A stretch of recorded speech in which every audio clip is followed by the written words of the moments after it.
over there.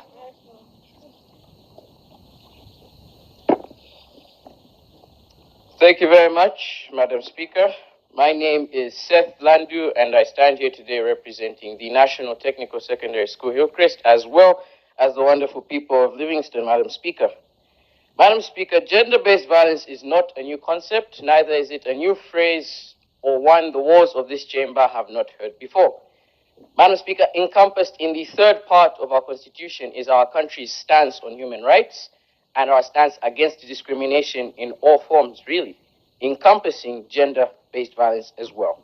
Therefore, we have been battling gender-based violence as a country, as a continent, and as a country for years and decades at large. Madam Speaker, allow me to lead into my point in stating that new policies and reforms aren't cardinal in our fight against gender-based violence. Why so? Because bodies and departments are already in place. The Victim Support Unit under the Zambia Police is already an example. Policy and legislative authority as well are already in place. Veteran organizations are present that have been fighting gender-based violence for decades. What I'm trying to get to by stating this is that we as a country must not look to a future in which we need to start afresh and begin to rethink the way we are fighting gender-based violence, but instead, we must go back, Madam Speaker. We must bring back to life the infrastructure already in place. We have the tools to fight gender-based violence, but unfortunately in the past, we have been unable to use them. As the previous speaker, my fellow honorable member mentioned, some of these institutions are decorations. We have taken domestic violence too casually as a country.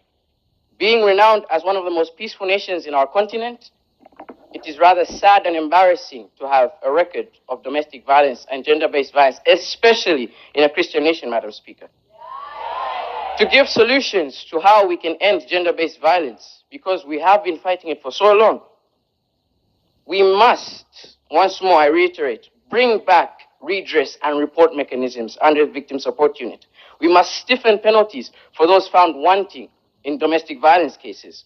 We must, within our sensitization, widen it to a wider scale to reach the minority groups that are affected. We must not look to the future without thinking on what we have left in the past. We have the tools, I mentioned again, Madam Speaker. Bring back the Victim Support Unit.